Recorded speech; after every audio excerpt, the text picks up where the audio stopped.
Harris has been there every step of the way with Joe Biden for the last 3.5 years. She supported all the policies. Our campaigns are very focused on the issues voters care about. It's the cost of things because of inflation. Not just gas and groceries, but home heating and cooling. It's healthcare. I mean, everything that families need and consume costs more money, and that's directly tied to the policies of the Biden-Harris administration. It's the open border that media is trying to rewrite the script that she really wasn't the border czar. She is directly tied to these failed policies at the border. She is a far left San Francisco liberal, and there's really no distinction on any of these policies. And so our campaigns are still focused on these issues that the voters care about, and it's just now an issue of connecting the dots to policies that she will pursue as president.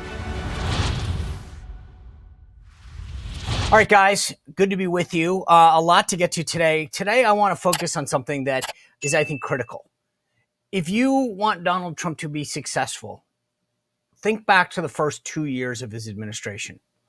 All the things that happened, and contrast that with the second two, right? So the first two, things got done, policies got passed, bills moved, legislation happened. Everything from veterans to tax cuts, because he had a majority in the House of Representatives. He lost that majority in the second half of his term. So the last 2 years, what happened? Impeachment, and a complete stall of his agenda. Nancy Pelosi focusing on stopping that and appointing people to committees. We wouldn't have the January 6th committee if it wasn't for them having the majority. Think about all the bad. So I just cannot emphasize enough how important a majority in the House is. Right now, Republicans have a 4-seat majority, 4 seats. That's it. Okay. Remember, it got down to 1. Some special elections came through, and now it's back up to 4. That's not a lot to play with, right? People leave Congress. They experience medical conditions. So 4 is not a nice buffer. Let's just agree on that. And so today, what I want to do is talk to the chairman of the National Republican Congressional Committee, the NRCC, about what they are doing to keep and hopefully expand the majority. That's important. I also want to talk to you about the president's Supreme Court announcement yesterday. This is insane. Apparently, if you don't like the Supreme Court now, you just sort of attack it and then propose all these reforms. This is from the party that loves democracy, by the way. It's just when we don't get our way, this is what we do. And I want to talk to you about the Democrats and the media latching on to this word weird. This is their new catchphrase.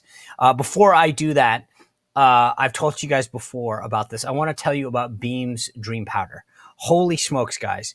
I've always had trouble, not just falling asleep, but staying asleep. And I've tried everything. I've taken magnesium. I've taken melatonin.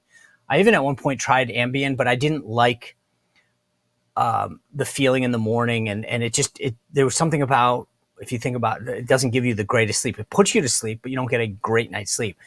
And when the folks at Beam approached me about their Dream Powder, this was everything, right? Magnesium, melatonin, it has L-theanine, reishi, apigen, all in one powder.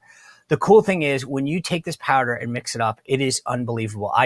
They come with a scoop. I put the scoop in a coffee cup, a little bit of water. Some people are using milk. It's up to you, personal preference there. And then I put it in the microwave for 30 seconds. I'm telling you, I love the cinnamon cocoa. I also have the brownie flavor. They're both amazing. And literally, I would drink this as the first thing in the morning because I'm not a big coffee drinker, but it would put you to sleep. And when 30 minutes after I take this, 30 to 45 minutes, my head hits the pillow and I'm out.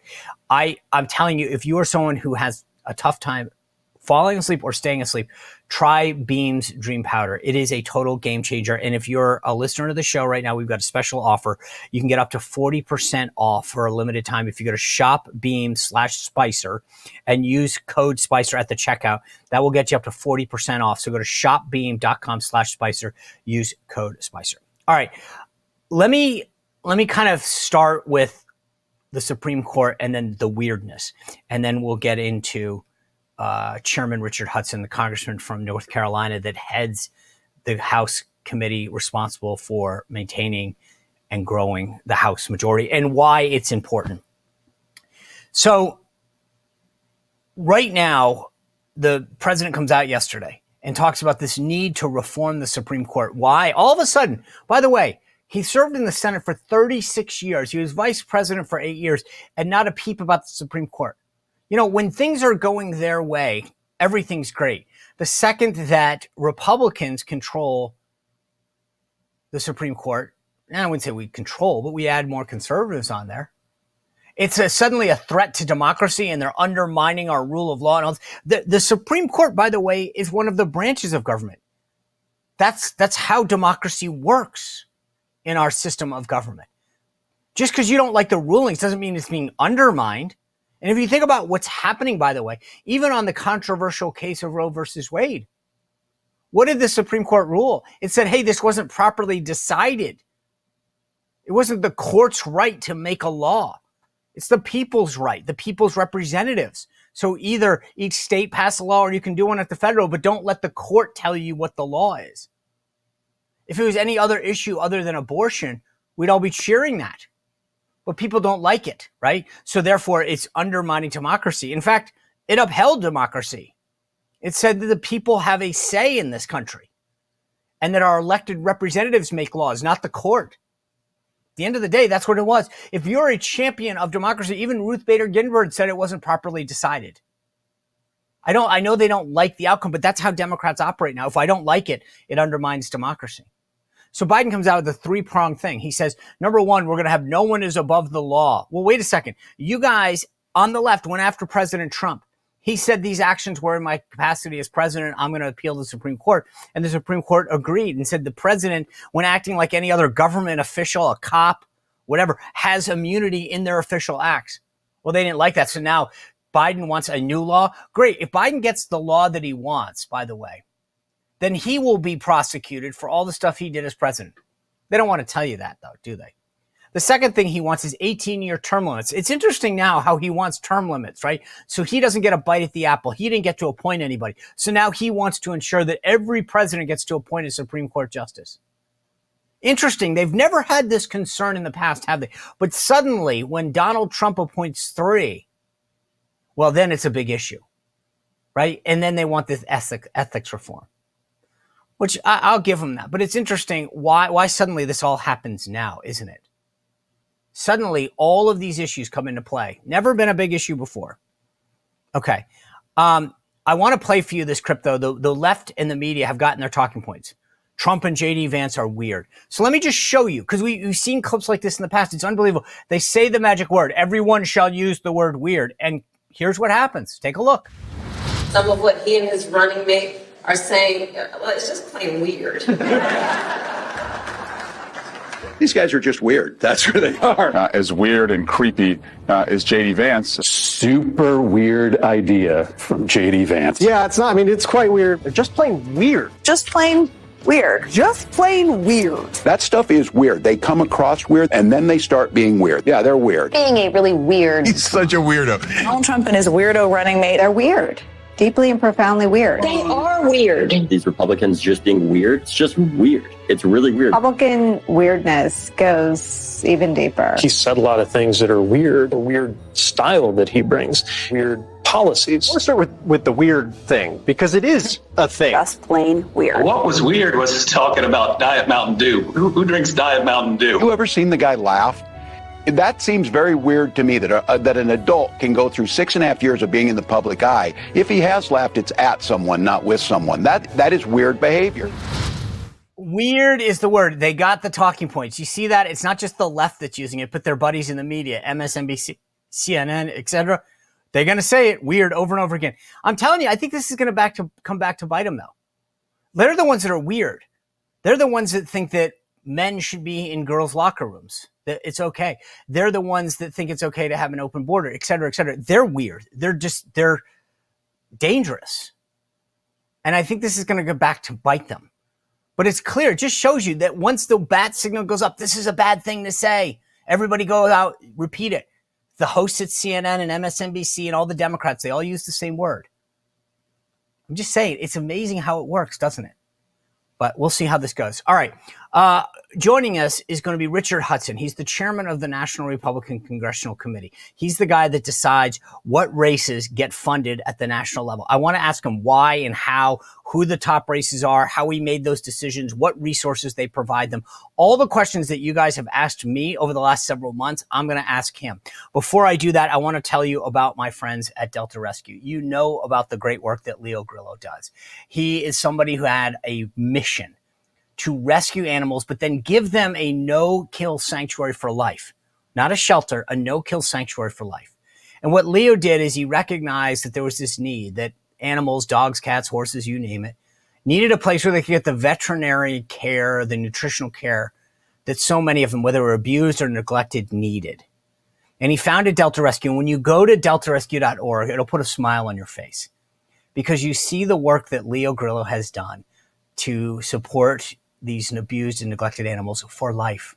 They don't have to worry about finding a new home or moving on from there. He takes care of them forever.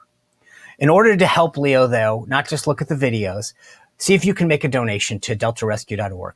But more importantly, at the top of the page, after you've looked at a couple of the videos and gotten inspired and put a smile on your face, see if you can make Delta Rescue part of your estate. If you're an animal lover, someone who's rescued dogs or cats or whatever, maybe you could make Delta Rescue part of your estate planning as well so that Leo's mission is an enduring one that goes on for generations and decades. Thanks for your consideration. All right, I want to bring in Richard Hudson, the chairman of the National Republican Congressional Committee. Congressman Hudson, good to see you. Thanks for joining us today. Great to be with you, Sean. So let's just start with the lay of the land. 435 seats in the House of Representatives. You guys have a huge 4-seat majority. Talk to me about what the lay of the land politically looks like. Well, thanks to redistricting, both parties have gotten really good at drawing very safe seats for themselves. Our battlefield is really small. I mean, out of 435 seats, there are only 35 seats that were won by 5% or less. So very few competitive seats left, very small battlefild. We're not going to ever see these sweeping changes in Congress again where you see 20, 30 seat changes. I like to say every single one of these races is going to be a knife fight in a dark alley. They're all going to be close. We're going to be fighting every step of the way to grow this majority. When you, as the chairman of the National Republican Congressional Committee, I'm sure you get, I don't know if the right word is pitched, candidates all the time. This guy in Minnesota 4 is amazing, and I'm just making up Minnesota 4, California 61, whatever it is. When you evaluate a candidate and somebody says, Maxine Waters has been horrible for California, I'm going to run against her, what are the criteria that you look at to determine whether or not you guys want to get involved in a race? Well, the most important thing, Sean, is candidate quality. That's something I've learned watching Tom Emmer in this job and Kevin McCarthy in the past. When they go out and recruit the best candidates who have a compelling life story, who really fit their district, we can win almost anywhere. And so number one is you got to have candidate quality. But number two, you got to have a realistic shot at winning the seat. I don't have unlimited resources. We've done a good job of fundraising, but we've got to be very careful on how we spend those dollars. And so I'm not going to spend money in a place I don't think we can win. So what is it? So let's walk through that, because I get asked about this all the time, and I think it's important that they hear it from you. I want to run against Maxine Waters in California, or I want to run against Nancy Pelosi in San Francisco. And I come to you and I say, listen, I was in Afghanistan. I've got 2 Bronze Stars. I've saved 18 kittens from a fire. I've run a small business that makes a lot. Wow, that's a really compelling story. What is it that I have to show you that says I want the national party to look at me, to invest in me, to promote me? Well, we're going to look at the data, and Maxine Waters' seat is out of reach. I don't care who the candidate is, and so we're going to be realistic about our chances of winning the seat. We're going to look at historic numbers. We're going to look at trends. But if this happens, you get really great American people, patriots with great stories that want to run. And I often suggest they look at the state legislature or county commission seat. Okay. So somebody comes to you and the data is not good. How much of a factor is money? How much is it? I've got a great story. This is a D+6 district, let's say. But what is it that you're going to tell me if I come to you and I say, hey, look, I think we can win this seat. It's Democrats are favored by 6 points, but I've got a great story. I think the incumbent has been out of touch maybe, or they're on the wrong side of some key issues. What do I need to show you at this point mechanically, logistically, for you to take a look at me? Well, we'll look at each seat and look at the cost of that media market and what we think a campaign will cost. And we'll have a realistic conversation with that candidate about how much money we think they need to raise to be competitive. And, we have those serious conversations all the time. There are a number of seats out there that we think we can win if we get the right candidate. So we get the right candidate, we check the box. Then we tell that candidate, you've got to go out and demonstrate that you can raise funds. And if they do, if they are successful, then we'll move to the next step. If they aren't able to raise money to be a serious candidate, to tell their story, then we'll go look elsewhere. And so is there a barrier to entry that needs to exist? Hey, you need to raise 200,000 or 500,000 or $1 million. Like, what is it that says I'm a serious candidate? Well, again, it varies by district. If you're running for a district in downtown LA or New York media market, the cost for an advertisement there are so expensive that those numbers are really high. But there's other parts of the country where, those dollars will go a lot further in advertising. So we really just kind of go case by case and predict what we think that candidate needs to raise to be competitive. And, of course, we've got ways to help them raise money, ways to direct money to them. But if we don't have a candidate who's willing to do the work, then we'll go look elsewhere. But is there a bare minimum that you say, hey, if you can't raise 150, 200 grand, you're not a serious candidate? Something like that. I mean, it depends on the seat, but it really does come down to, are you willing to do the work? When I was a first-time candidate, I was making phone calls in the first few months. I was calling 8 hours a day, 5 days a week, sometimes 6 days a week. I was on the phone calling people, asking for their support. It's hard work, and it's kind of, I love playing golf. It's kind of like golf. You lose more than you win in golf, and you just got to have that something inside you that you believe enough in what you're doing, that you care enough about this country, that you're willing to do that hard work. And so that's really what I'm looking for, is candidates who are willing to do the hard work, do the things that are necessary, so they can be successful. And those are the kind of people we want to partner with. So you've got the Republican National Committee, and then obviously you're the chairman of the National Republican Congressional Committee. What's the difference between the two committees? Like, what do you do and what do they do? Great question. The RNC is really focused on turning out the vote, kind of building that party infrastructure out there so that, we register voters, turn voters out, drive folks to absentee vote if they're not going to be there on election day. And so it's kind of the electioneering. And then also under Chairman Whatley, they're very focused on ballot integrity and making sure that we've got systems in place to protect our vote. So that's the RNC. My job is go out and recruit the best candidates possible and go pick up as many House seats as we can possibly pick up. When you recruit candidates, is it Richard Hudson looking in Alabama too and saying, I've heard about these 5 people, and then there's an interview process? Do people bring them to you? How does that work? Is it a mix of that, or do you guys go out there and search Facebook or something like that? Well, it's a very sophisticated process. We have a committee that focuses on recruitment. I appoint the chair of that committee, and this Congress is Kat Kamek from California, and she and her committee work with our staff. So we have political staff that's divided up regionally, and our regional political director's job is to know these communities, know these districts, get to know the local county party, state party, elected officials, the community, and then this group of members works with that staff to generate leads, reach out to folks. When we've got a really good candidate, somebody that we think ought to be running for Congress, then in a lot of cases I'll make that phone call. In some cases I'll go out and visit them personally, and so it's really a team effort.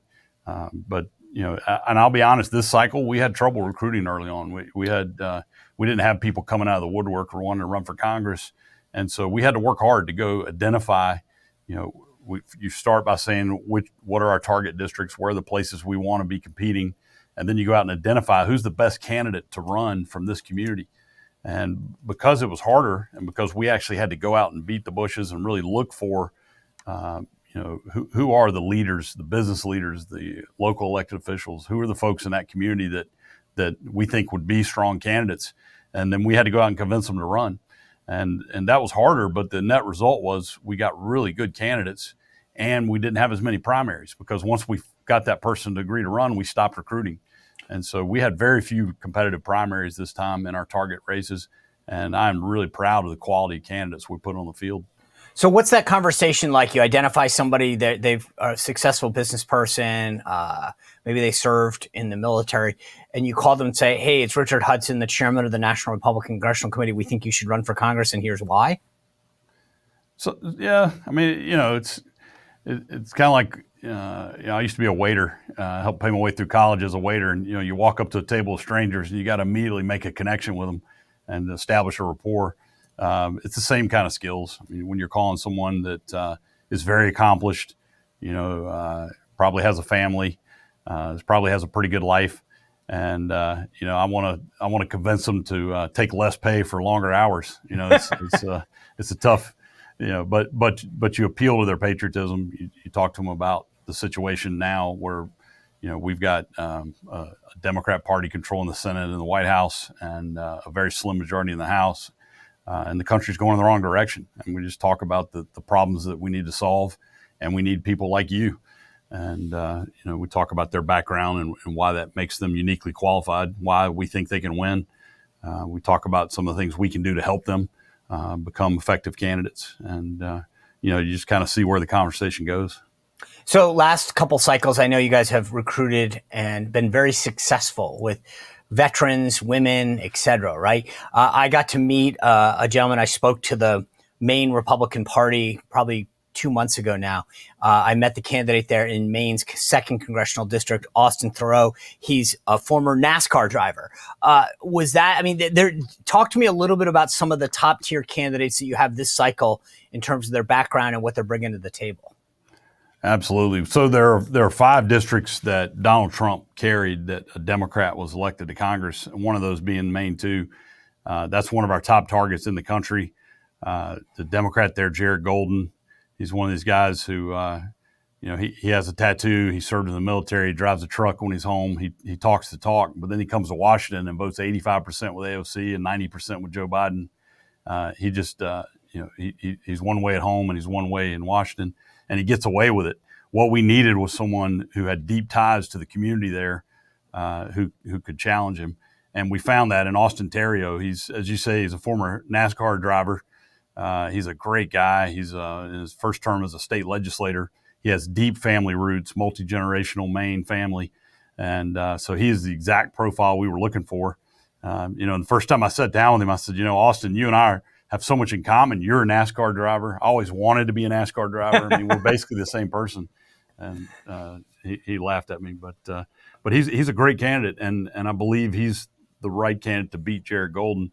And this cycle, Jared Golden made a big mistake. He came out for gun control, which is very unpopular in Maine. The people in Maine understand the importance of the Second Amendment, and so I think we've got the right candidate, and I think the incumbent has really slipped up and taken a very unpopular position. I was so shocked, Richard. I was up there doing this event, and these folks were talking to me about Poland's view on guns, and I was like, aren't I in Maine? And they're like, dude, you have no idea how much we value our Second Amendment here. And it was a shocking, I as a New Englander, I didn't realize how big of an issue that was in Maine, but you're absolutely right. I mean, that issue cuts through big up there. And I have a feeling that's going to be a big issue in the campaign, if I'm not mistaken. I agree. So who else? I mean, give me another example of one of the other, you mentioned the 5 districts. Who are one or two of the other candidates that you guys have in those Trump districts that Biden carried? Well, as you work your way across the map, down in Pennsylvania 8, the incumbent there, Cartwright, again, another one of these guys who seems to be one thing at home, but then votes very differently in Washington and has gotten away with it. And again, our formula there is we wanted someone with deep ties to the district, And we found that in Rob Bresnahan. Rob Bresnahan is a business owner who grew up in northeastern Pennsylvania. His family's got deep roots. They had a manufacturing business. And when he was ready to go off to college, his grandparents came to him and said, "Look, we're in the Great Recession. Our business is struggling. We want you to go to a local college and come work in the business as the CFO. And then when you graduate, we want you to take over the company." And that's what he did. And so he went to work right out of high school, helping run this manufacturing company. It's a union shop, and he grew this company, very successful. And so, and he's very involved in his community. He is a great candidate and is doing really well. So we think, again, we've got the right fit there to pick up that Trump district. As you move further east, up in Ohio, the Cleveland area, Ohio 9, Marcy Kaptur has been an incumbent for over 40 years. She is out of touch. She's rarely seen at home, and she's got a bad voting record. And we have a state legislator named Derek Marin, who we're really excited about. We think we've got a great chance to pick up that seat. Then as you go further to the west, out in Washington State, Marie Perez is another one of these Democrats that tries to have it both ways on a lot of issues, but unfortunately she's got a record, and so we're gonna educate the people about that record. Right now there's a primary, so we'll see. Actually, this week we'll see who our nominee is, but we've got two really strong candidates. I think either one we can pick up that seat. And then the fifth seat is Alaska. It's the most Republican district held by a Democrat. The 2 years ago we had two very vocal, very high-profile Republicans running that didn't get along, and they instituted ranked choice voting. And too many Republicans, because of the bad blood between the two camps, didn't pick the other Republican as their second choice. And so Mary Peltola was able to sneak through and win that seat. But we have the sitting Lieutenant Governor, Nancy Dahlstrom, as our candidate. And Nancy is fantastic. She's got the full support of the governor. And we believe that the people of Alaska are going to reject the Democrat who has really voted against the interest of Alaska on a number of issues, including energy. And so again, we feel really good about that pickup. So when you recruit these guys and you guys raise tens of millions of dollars, what is it that the NRCC does for them with this money? What is it that you spend all the money that you raise on? Well, my focus this election has been on a couple of things. Number one is we want to make sure that our candidates have enough resources to tell their story. What we learned, I think, from 2 years ago is we had a lot of seats we thought we were going to pick up. There was a lot of talk about a red wave, but there were probably 8 or 10 seats that we lost that we should have won, that we were tied going into Election Day. But I think the biggest factor there in these seats is we got outspent 7-1, 9-1, 10-1 in candidate dollars. We had a lot of resources on the air defining these Democrats, but our candidates didn't have the resources to tell their story. And so we've really focused on driving hard dollars to our campaigns. The other thing that we're focusing on is building really strong ground games around these candidates. I think over the years, nationally, Republicans have gotten a little lazy when it comes to get out the vote and the electioneering, the really tough work on the ground.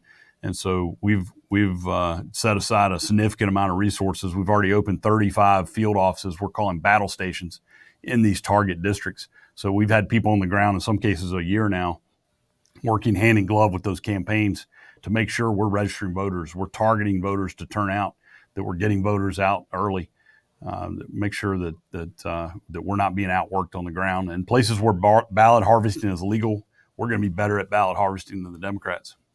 So you mentioned the battle stations program that you've stood up, this get out the vote effort. When I was at the NRCC back in the 2000 cycle, so 2.5 decades ago, we had what we called orphan districts. I think you guys have them now too, which are states where you don't have where the presidential race is going to be playing. I mean, you mentioned some of these 5 key districts: Alaska, Colorado, and you mentioned, I think, Washington State, all places where there's probably not going to be a big presidential race. So what is it that you do, and why is that important? That's a good point, Sean, because actually 2/3 of our target districts are, as you describe, orphan districts. They're districts where we don't have a competitive Senate race and there isn't a competitive presidential election in that state. So 2/3 of our seats. The bad news is there's no infrastructure being built by the National Party there. The good news is there's no infrastructure being built by the National Party there. I get to go build the infrastructure. And so we've set aside significant resources to do that. As I've mentioned, we've already got 35 field offices, battle stations open in these areas. We've got people on the ground building out this infrastructure. And what do they do? What do they when they're building out the infrastructure? What is their task? You give them a bunch of money to do what? Well, it's registering voters. It's identifying voters to turn out. You know, I want to identify the voter who's definitely going to vote for Donald Trump, is definitely going to vote for Nancy Dahlstrom, unless it rains or unless something comes up. You know, those lower propensity voters are the ones that we're really focusing in on to make sure that we either get them out early or at least turn them out on election day. So we're using data. We're on the ground knocking doors, making phone calls, reaching out to these voters to explain why it's so important that they have a really competitive election going on and that they need to be a part of it. So if I'm what they call a high propensity voter, I vote in every election, every primary, every student council election, and I'm saying, hey, how come I haven't heard from the NRCC? Is that because you guys, basically look at the data and say I'm not spending $20 on Sean Spicer because I know he's going to vote? That's right, and we'll monitor to make sure you vote. You know, we're keeping track. So, I'll vote. We may call you on election day, but no, we're counting on you to show up. We want to spend our resources, turn out the others. But we are saying to folks like you, Sean, and folks who are listening to us today or watching us, go ahead and vote early. Don't make us spend resources on election day to turn you out. Go ahead and have a plan to vote early, to go ahead and bank your vote. That's the program we're working with the Senatorial Committee and the RNC together.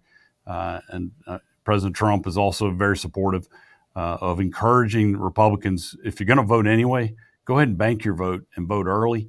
And that means we won't have to spend resources on election day turning you out. We can focus on those lower propensity voters. I'm glad you said that, because here's the thing, and you're right. I mean, I know you've talked to President Trump about this, but if you don't go vote early, and maybe that means going in person, I don't really care. I don't think you care. Go bank that vote, because you're going to cost. If you're someone that has voted historically, you're just costing the NRCC, the RNC, the Trump campaign money by them having to chase you. And I think that's a critical message to send. However you feel comfortable doing it, whether it's mail-in or whatever, or in person, go bank that vote. I mean, that's what it comes down to, right? It's a dollars and cents issue. Absolutely. And if the appeal to your patriotism as a Republican doesn't work, I'll try this. If you will go ahead and vote, you won't get those annoying phone calls up to election day. We'll stop calling you. So go ahead and vote so you won't have to deal with it. That's the other. Yeah, I always tell people, if you want the ads to stop, then go vote. But you mentioned other resources. So I get the battle stations program that you guys have, the Get Out the Vote effort. But when let's go back to the interview, the pitch, if you will. I'm running in Alaska. I'm the current lieutenant governor, and you're making the pitch to me. What is it that the NRCC says that it can do for me financially or resource-wise? Put some meat on that bone and explain what that means to me as a potential candidate. Well, I don't want to give away all our secrets, but we do raise money. We do have the ability to give coordinated funds to these campaigns. We do have ways to highlight them and help them meet donors and raise money. We also have ways that we can split costs with these campaigns to help them keep some of their hard dollars. And so we're employing a whole lot of different methods to help them, or we can take some of those costs off of them, so they can, expand their ability to advertise. And so I won't get into too much detail, but there's a lot of things that we are. How much of it is advertising? A big part of it. And is that all on air TV or whatever, or is it on mail and phone? I mean, how does that break down? How is digital change stuff? Are you doing a lot more on Facebook and Google now, or how does that work? Yeah, we're doing all the above, and you've got to have a mix. Part of it depends on where you live. Some communities you've got a lot more cord cutters, and so you've got to reach them with the OTT techniques that we have now of reaching on your devices, and that's part of the mix. Broadcast TV is still king, still pushes numbers the best, but it's becoming more and more expensive. It's also the question of if we do advertising as the NRCC in a particular race, we don't get the lowest rate costs like that candidate does. So that's why partnering with that campaign where we legally are able to, and driving hard dollars into that campaign so that candidate can do their own advertising, that dollar is going to go a lot further. How about the outside groups? What are you guys allowed to do or not do with these super PACs and outside groups? Well, I believe there's some coordination that's allowed on the get out the vote efforts, but for the most part, I'm very careful not to communicate with these other outside groups, because there's a lot of legal constraints, and they're good. They're good. They protect the American people, protect the taxpayers. So we don't coordinate. We don't share plans with any outside groups. I know you guys just announced the latest Young Guns group of candidates. Walk us through, what does it mean to be a young gun? How do you qualify? And how could somebody in the future qualify to be a young gun?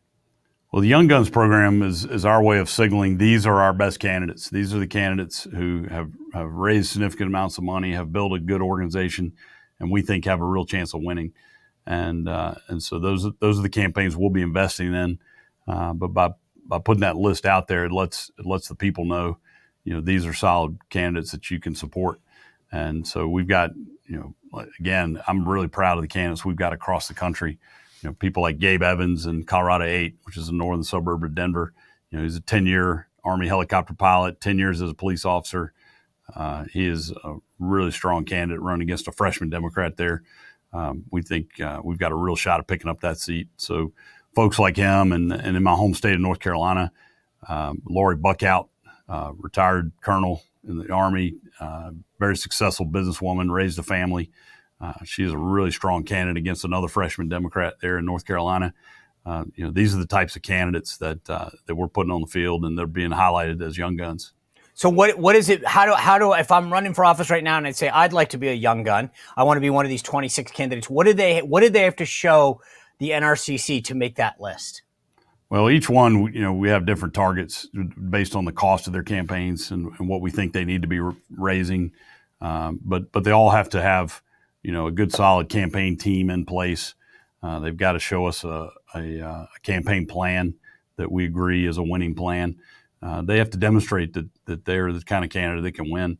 And so we work with each one individually. There are a number of folks that will probably be rolled out as young guns in the coming weeks who reach that threshold where we feel like they're going to be successful. And so we'll continue to update that list. And so if somebody out there is running for Congress right now and says, I didn't make the list, but I'd like to, do they come to you with hat in hand with data and say, hey, this is how much I've raised. I've got this many volunteers. Here's my campaign team. Here's my plan to win. Are there iterations so that a month from now, 2 months from now, they can become a young gun? Yes. And we're talking to all these campaigns. I mentioned these regional political directors. I mean, they're every day are on the phone with these campaigns. We're intimately aware of the progress they're making. And so there are folks who didn't make the list yet who, we're still in communication with, and we're hoping they get to the point that we can give them that young gun distinction. So let me ask you, I think a lot of people wonder how switching out Harris when she got pushed aside, when Biden got pushed aside and they switched out Harris, does that change the race if you're running for Congress in terms of how you communicate or the issues and the attacks that you might levy? Is it shifted now to tying them to Harris versus tying them to Biden? It really hadn't changed much because, Harris has been there every step of the way with Joe Biden for the last 3.5 years. She supported all the policies. So there really is no daylight between the two. So, and our campaigns are very focused on the issues voters care about. It's the cost of things because of inflation, not just gas and groceries, but home heating and cooling. It's healthcare. I mean, everything that families need and consume costs more money. And that's directly tied to the policies of the Biden-Harris administration. It's the open border that, media is trying to rewrite the script that, she really wasn't. The borders are. Inconveniently, we have all these tapes of each of the networks saying that she's the new border czar, so it's a little hard for her to run away from it. But she's, she is directly tied to these failed policies at the border, and would do nothing but double down if she became president. I mean, she's even said that she supports free health care. She is a far left San Francisco liberal, and there's really no distinction on any of these policies.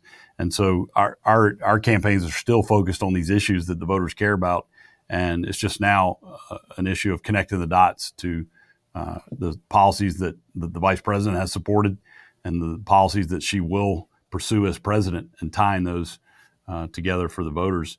So it really hadn't changed anything.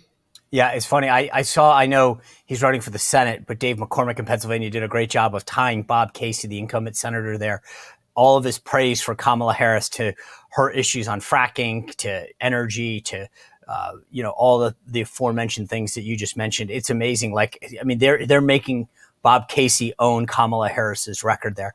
I want to go back to the map for a second. 435 members of Congress, 218 to get to the majority. You guys have a 4-seat majority now. How many incumbents are running for re-election on both sides? What do you mean in those targeted seats? I mean, well, no, just let's just say, what is it like? So you need 218 incumbents to keep the majority. How many of your incumbents are seeking re-election this cycle? Yeah, I don't know if I've looked at the number that way. We've kind of looked at it the other way around, but I would answer the question this way. Cook Political Report did an analysis, and they determined that Republicans are favored in 201 races, Democrats are favored in 203 races, and so that leaves 11 toss-ups on each side that really make up the battlefield. So it's 218 is the magic number. We're all close, and it's how do you get those last few seats to so if there's 22 seats in the middle according to Cook, how many of those can we pick up? That's really the question of how do you get to 218 and how many above 218 can you go? Again, it's not a lot up for grabs, so that number is not going to be a huge number. But we feel pretty confident because in those 22 kind of in between seats, the quality of our candidates, the issue sets that we're running on, the fact that we're talking about the issues American people care about, and Kamala Harris is wrong on all these issues. And in almost every single case, the incumbents or the candidates we're running against support these policies. So I love the issue set. I love the way the map is set up for us. I think we're going to be very successful. How many are you? I mean, are you guys on offense on more than they're on offense? I don't. Again, I'm not trying to. But do you guys feel like you have a better map than the Democrats do right now? I do. I mean, if you just look at the DCCC's initial layout of media buys versus ours, theirs was a majority on defense. And again, think about this. They're the party in the minority. They're the party that wants to claim the majority, and they're spending most of their money on defense. If you look at our races that we laid out, most of our initial buys are on offense. So if you look at the dollar amounts, because the places we're defending are very expensive, places like New York and LA, if you look at just purely dollar amounts, it's probably about 50-50 for us. But if you look at the number of seats that we're targeting, we're more on offense than we are on defense. The last thing I want to ask you is you brought up the red wave a little while ago, and there were between the red wave not materializing and I think a lack of confidence in polling. How confident are you as you head towards November in the data that you're getting from pollsters, et cetera, on the environment and the most recent polling showing where your candidates stand? Well, I never trust one poll. I look at trends. I think that it's a lot more accurate because, taking a poll is easy if you know exactly who's going to show up on election day. Just ask them, and that'll give you an exact poll. But the challenge, obviously, is you don't know who's going to show up on election day. So you have to guess. And so each poll is a snapshot. It's a guess. But what I look at is trends. And when trends are all moving in one direction, you can feel pretty confident about it. And I like the trends. The last 2 weeks, I saw a headline somewhere, it's been a long century the last 2 weeks. It's just, if you think about the astonishing changes in the political world, we had President Trump was shot. The Democrats just successfully pulled off probably the first political coup in America by taking a seated president with 14 million votes and just kind of pushed him aside. Astonishing.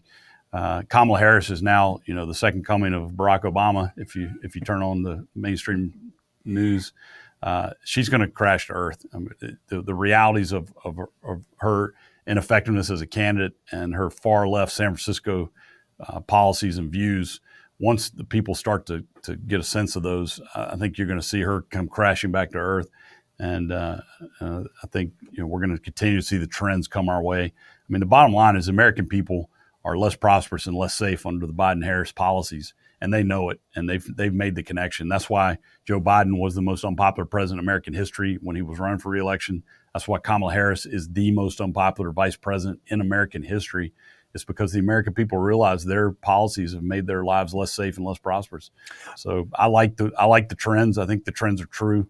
I think we're seeing kind of a strange time now with all the different things that have happened. But I think as things level set, we're going to continue to see the trends move our way. Okay, last thing. I'm sorry, I missed. If someone wants to help you keep a House majority and understands what's at stake right now, how can they help you best maintain a majority? Well, NRCC.org is the website. And if you want to see my campaign website, is richardhudson.org. So you can go to either one of those websites and get a lot of information on what we're doing and who our candidates are, and you can make a contribution, and we'd appreciate it. All right. Chairman Richard Hudson, I appreciate you breaking it all down for us today. Thank you. It's been a pleasure, Sean. Thank you. All right, guys, thanks for watching. Continue to subscribe. Hit that notification button in case we go live. You never want to do that. Always feel free to join us on the morning meeting, 9 a.m. every morning on my YouTube Live. Check out my Substack, SeanSpicer.com. We have a free newsletter that goes out twice a week. Ask for your opinion on all that stuff, gets the feedback. And still, please continue to check out Front Row Joe's, that movie. It's at salemnow.com that gives you an insight into the Trump movement like never before. A great sit-down interview with President Trump at Mar-a-Lago. We'll see you back here tomorrow on The Sean Spicer Show. Well, if you enjoyed this content, make sure to like this video, subscribe, and click the notification bell to get more.